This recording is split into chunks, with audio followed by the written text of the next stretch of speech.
ප්‍රංශ ජාතික අසහාය ලේඛක ජූල්ස් වර්න් විසින් රචිත Around the World in 80 Days කෘතියේ Sinhala අනුවාදය. තුන්වන පරිච්ඡේදය. ෆොග් මහතා තම නිවසට ගොඩවන විට රාත්‍රී 7:25 පසු වූවා පමණකි. ඔහුගේ අලුත් සේවකයා වූ ජින් පුදුමයට පත්විය. හාම්පුතාගේ කාලසටහන අනුව ඔහු මේ වෙලාවට සමාජ ශාලාවෙහි සිටිය යුතුය. මේ වෙනත් හදිසි ඌමනාවක් සඳහා පැමිණි ගමනක් යයි ජින් සිතුවේය.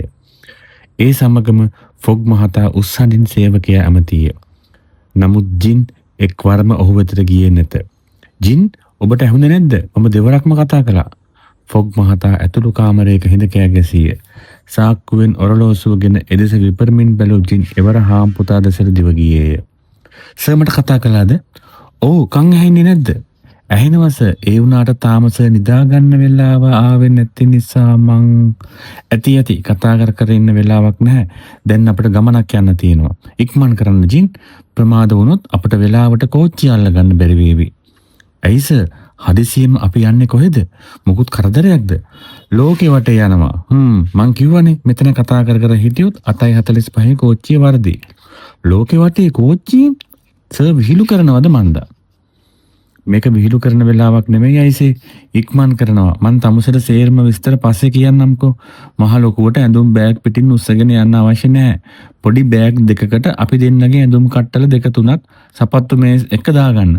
තව අවශ්‍ය ඇඳුම් පැළඳුම් මගදී ගන්න පුළුවන්. මෙන්න මේ ගමන් විස්තරය පොතයි සල්ලි මතක ඇතිව පරිස්සම් කරලා ළඟින්ම තියාගන්න ඕන. තේරුණාද? දැන් ලෑස්ති වෙමු. දොරවල් ජනෙල් සේරම වහලා ඒ යතුරුත් ළඟ තියාගන්න. හරි නේද? ඊපු දේ හරියට කරන්න ජින්. මේ ජින් කිසිසේත්ම බලාපොරොත්තු නොවූ දෙයකි. ඔහු අන්දමන්දව උන්නේය. ෆොග් කඩිමුඩියේ ගමන් මලු 2ක් ඇද සේවකයාට දුන්නේය. මෙන්න මේ පොතත් ගන්න. ගමන් විස්තර සේරම මේක ලියන්න ඕන. සියල්ල සිහිනයක් බඳු විය. රාත්‍රී 8 වන විට ඔවුන් දොර ජනෙල් වසා දමා ඇඳුම් ඇසිරූ ගමන් මලු 2ක් රැගෙන සැවිල් රෝනිවසින් පිටත් වූයේ දුම්රිය පොළ වෙත යාම සඳහාය. හරියටම 8:20 වන විට ඔවුහු එහි ප්‍රවේශ පත්‍ර කවුන්ටරයේ වෙත උන්හ. මුදල් ගෙවා වටපිට බලද්දී දුටු දෙයින් ෆොග් තුල පුදුමය හා මුසු සතුටක් ඇතිවිය. ඔහුගේ සමාජ ශාලා මිතුරන්ගෙන් 5 දෙනෙක්ම දුම්රිය ස්ථානයේ වෙතට පැමිණ උන්හ. ප්‍රවේශපත් මිලදීගත් පසු ෆොග් මිතුරන් වෙතට ගොස් ඔවුන්ගෙන් සමුගෙන සේවකයා ඇමතිය. ජින්, සේරම හරිද? මොනවා හරි අමතක වුණාද? නෑ සර්. ඔව් සර්, සේරම හරි සර්. අන්දමන්දව සිටි සේවකයාට වචන පවා පැටලෙන්නට විය. එහෙනම් තව දින 80කින් මේ වෙලාවට අපි නැවත හමු වෙමු. ෆොග් මිතුරන්ට පැවසීය. ඔහු නියමිත වෙලාවට ජින් සමග දුම්රියට නැගී අසුන් ගත්තේය. එදා රෑ අඳුර වැඩියෙන් පෙනුනේ වෙහි කළුවර නිසා වෙනි. ඒ වන විට පොද වැස්සක් වැටමින් තිබුණේය. මුදල් සහිත ගමන් මල්ල පපුවට තද කරගෙන ජින් තුෂ්ණිම් බූතුව ෆොග් ළඟින්ම සිටිනු පෙනිනේ. මොකද මේ ජින් බය වෙලා වගේ ඉන්නේ ඇයි? දුම්රිය ගමන ආරම්භ කරද්දී ෆොග් මහතා සේවකයා මතා ප්‍රශ්න කළේය. අනේ සර්, ඔහු යමක් කියන්නට ගොස් ඒ නොකියා ගොත ගසන්නට විය. කියනවා මිනිස්සුયો තමුසේ බය වෙලා ඉන්නේ ඇයි? සර්, මට සමා වෙන්න. ඒ මොනවටද? මට එක දෙයක් අමතක වුණා. මොනවද ඇයිසේ? මේ ගමන එන්න තිබුණු හදිස්සිය නිසා මගේ කාමරේ ලයිට් එක නිවන්න අමතක වුණා. ඒකද ප්‍රශ්නේ. එහෙනම් මේ ගමන ගිහින් ආවට පස්සේ ඒ ලයිට් එකට වේදම් වෙච්ච ගන්න තමුසේ ගෑස් පිළිට ගෙවනවා.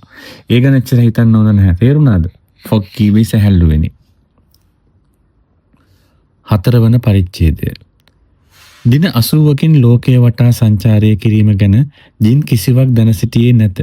නමුත් ෆොග් මහතා ළඟ ඒ ගමන් මාර්ග සටහන තිබිනි. එහි සඳහන් වූ ආකාරය මෙසේය. ලන්ඩන් සිට සූවස් දක්වා දින 7යි. සූවස් සිට බොම්බාය දක්වා දින 13යි. බොම්බාය සිට කල්කටාව දක්වා දින 3යි. කල්කටා සිට හොංකොං දක්වා දින 13යි. හොංකොං සිට ජපානය දක්වා දින 6යි. ජපානයේ සිට සැන් ෆ්‍රැන්සිස්කෝ දක්වා දින 22යි. සැන් ෆ්‍රැන්සිස්කෝ සිට නිව්යෝක් දක්වා දින 7යි. නිව්යෝක් සිට ලන්ඩන් දක්වා දින 9යි. මෙම ගමන් ගොඩින් සේම දියෙන් යා යුතු විය. දුම්රිය පමණක් නොව දුම් නැව් සහ බෝට්ටුද උපයෝගී කරගත යුතු වෙයි. ඒ යන සෑම රටකදීම එම රටට අදාළ මුද්‍රාව තම ගමන් බලපත්‍රයෙහි සටහන් කර තබා ගන්නට ෆොග් මහතා තීරණය කරගෙන සිටියේය.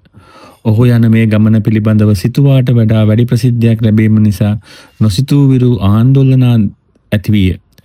ඒ ගැන පුවත්පත් මගින් විශාල ප්‍රසිද්ධියක් ලැබිණි. බොහෝ දෙනෙකුගේ මතය වූයේ මෙම ලෝක සවාරයේ දින 80කින් නිමා කරන්නට නොහැකි බවයි. මේ අතර කිසිවකු නොසිතූ දෙයක්ද ෆොග් වටා සිදුවෙමින් තිබිණි. ඒ මීට දින කිහිපයකට පෙර සිදු වූ බැංකු මංකොල්ලේ පිළිබඳව ෆයිලියස් ෆොග් ගැන රහස් පොලිසියෙන් අවධානය යොමුව තිබීමයි. හිටියඩියේම ලෝක සවාරියක යෙදෙන මෙම গুপ্ত මිනිසා කෙරෙහි විමසිලිමත් වූ එක්තරා රහස් පරීක්ෂකවරයෙක් ෆොග් පසුපස ලුහු බඳින්නට විය. එයට හේතු වූයේ එම බැංකු මංකොල්ලකරු ෆොග් මහතාගේ හැඩරුවට සමානයයි හෙළි වී තිබීමත්, එම සොරකම සිදු වූ අවස්ථාවේදී ඔහු එහි සිටීමත්, හුදකලා গুপ্ত ජීවිතයක් ගත කළ ෆොග් ගැන තොරතුරු හරියාකාරව කිසිවකු නොදැන සිටීමත් යන ආදී කරුණය. ඔහුගේ ජීවිකාව ගැන හරියටම කියන්නට කිසිවෙකු දැන සිටියේ නැත.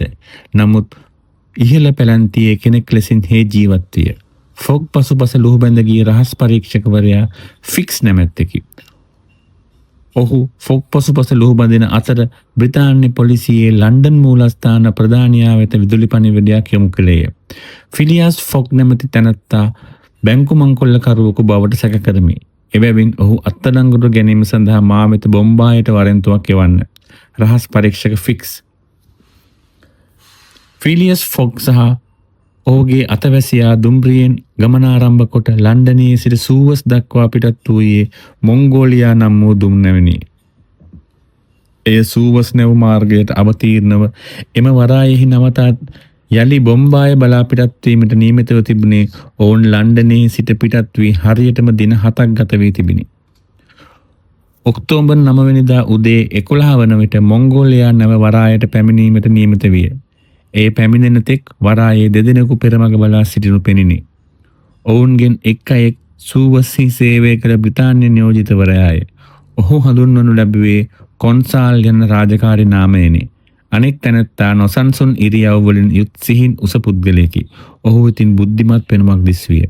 කොන්සල්වරයා සමග කතා බහේ යෙදී සිටි මේ තැනැත්තා අන් කවරකුවත් නොව ෆික්ස් නම් වූ රහස් පරීක්ෂකවරයායි. ඔහු මේ පුල්පුලා බලා සිටින්නේ ෆිලියස් ෆොග් සැකපිට අත්අඩංගුවට ගැනීමටය. මොංගෝලියා නැවෙන් ෆොග් මෙදින මෙම නැවතොටට එන බව ෆික්ස් කල්තියා දැන සිටියේය.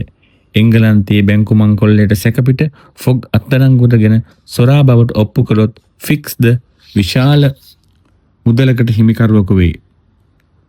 සොරා ළඟ තිබී සොයා ගන්නා මුදලෙන් කොටසක්ද අමතර තෑගි මුදලක්ද ගාස්තුව වශයෙන් Tamanට හිමිවන බව දන්නා නිසා ෆික්ස් මෙම රාජකාරිය බාරගෙන තිබුණේ දැඩි කැමැත්තෙනි. කොන්සාල් මොංගෝලියා නැව අද වෙනදට වඩා ප්‍රමාදයිද? ෆික්ස් කොන්සාල්වරයා සමග සුහද සංවාදයක ඉදමින් විමසිලිමත් වුණේය. මොංගෝලියා නැව ප්‍රමාද වෙන්නේ නැහැ. වෙලාවට කලින් නැවිත් තෑගි ගන්නවා මිසක්. ඒක නෙමෙයි. මොකද ඔබට හදිසියක්ද? නෑ නැවුණගින්ද නම් මට හදිසි නැහැ. මේ නැවේ එන කෙනෙක් අත්අඩංගුවට ගන්නයි මම බලාගෙන ඉන්නේ. ඒ වුණත් මට වරෙන්තුවක් තාම ලැබිලා නැහැ. බ්‍රිතාන්‍ය පොලිසියෙන් බොම්බායට වරෙන්තුවක් එනතුරු මේ සැකකරුට යන්න ඉඩ නොදී ප්‍රමාද කරගන්නයි මට අවශ්‍ය. ඔබට පුළුවන් නේද මට ඒ උදව්ව කරන්න? ෆික්ස් ඇසූ පැනේට කොන්සාල්වරයා නොරිස්සම් වූයේය. මං කොහොමද ඕව කරන්නේ? ඔහු අදිමදි කළේ. මේක සෙල්ලම් වැඩක් නෙමෙයි. විශාල හොරකමක්. ඒ නිසා හොරාට පැනලා යන්න ඉඩ දීලා බෑ. ඔබ හොරා අඳුරනවද? දැකලා නම් නැහැ. ඒ වුණාට අඳුන ගන්න පුළුවන් තොරතුරු ලැබිලා තියෙනවා. දැකලවත් නැති කෙනෙක් කොහොමද ඔබ එකපාරට අඳුරගන්නේ? රහස් පරීක්ෂකවරයෙක් හැටියට මම ලබපු අත්දැකීම් වලට අනුව මේ වගේ දේවල් ගැන මට හොඳ ඉවක් තියෙනවා. ඇත්තද? එහෙනම් ඔබට ඔය වැඩේ අමාරු වෙන එකක් නැහැ. මට කාර්යාලයේ වැඩ තියෙනවා. කොන්සාල්වරයා ඔහු මගහැර යන්නට හැරුණේ. පොඩ්ඩක් ඉන්න මහත්මයා. ඔබ මට උදව් කරනවා නේද? මං කරන්නේ මට පවරලා තියෙන රාජකාරියයි. ඔබේ රහස් පරීක්ෂක ගැන මගේ වගකීමක් නැහැ. කොන්සාල්වරයා යන්නට ගියේය. ෆික්ස් එහාටත් මෙහාටත් සක්මන් කළේ නොයවසිල්ලනේ. මේක අද නම් එන නැවක් නෙවෙයි. කොහොම හරි ෆොග්ට යන්න ඉඩ නොදී අල්ල ගන්න පුළුවන් වුණොත් හරි. ෆික්ස් Tamanටම කියාගත්තේ. මේ අතර මොංගෝලියා නැව එනු පෙනින. ඒ වරායට ඔබෙන් නැංගුරම් දැමූ පසු මගින් බෝට්ටු වල නැගී වරාය දෙසට ඇදී එන්නට විය. මෙතෙක් පාළුවට තිබුණු වරාය ජනාකීර්ණ වූයේ නොසිතූ ලෙසය. ෆික්ස් දැඩි විමසිල්ලෙන් මගින් දෙසට ඇස ගසාගෙන සිටියේය. ඔහු කොතරම් පරීක්ෂාකාරී වීදයත් බෝට්ටුවකින් පැමිණි මගියෙක් කෙරෙහි සැලකිලිමත් විය. තමුසකාවද හොයන්නේ? ෆික්ස්ගේ අවධානය යොමු වූයේ නිසි ඉලක්කයටය. හේ අන් කවරෝක හෝ නොව ජින් පැසපාට අවුට්ටය. සර් මං මේ ගමන් බලපත්‍ර කාර්යාලය හොයනවා. ඇයි නුඹේ ගමන් බලපත්‍රය නැති වෙලාද? නෑ සර් මේක සීල් එක ගස්සව ගන්න ඕනේ. ඒ මොනවටද? නුඹට ගමන් බලපත්‍රයක් තියෙනවා නම් ප්‍රශ්නයක් නැහැනේ. කොහොම බලන්න මෙහෙට දෙනවා තමුසේගේ પાස්පෝර්ට් එක. ෆික්ස්ගේ හැසිරීම් විලාසයට අනුව ඔහු කිසියම් මග කිය යුතු නිදයක් දරන්න නොකිය ජින්ට සිටිනේ. සර් પાස්පෝර්ට් ඔෆිස් එකේද වැඩ කරන්නේ? ඒ පැහිච්ච එකක් තමුසේට ඕන නැහැ. මොකක්ද තමුසේගේ නම? මම ජින් පැසපාට අවුට්.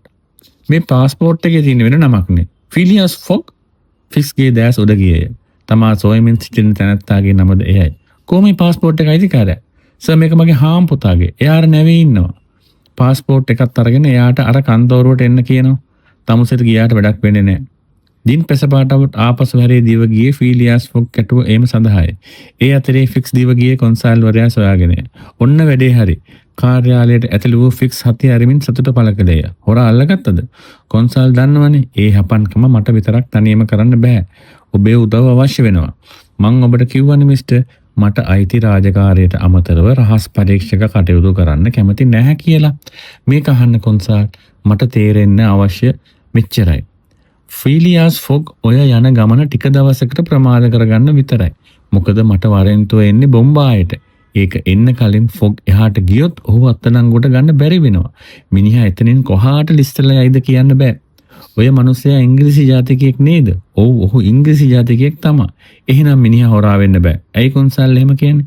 ඉංග්‍රීසි ජාතිකයෝ කවදාවත් ආරක්ෂාව පතාගෙන වෙනත් රටවල් වලට යන්නේ නැහැ. තමන්ගේම රටේමයි පිහිටපතන්නේ. මොන පිස්සුද කොන්සල්? අපට අහුවෙච්ච හොරාට පැනලා යන්න ඉඩ දීලා හූල්ලන්නේ ඇයි?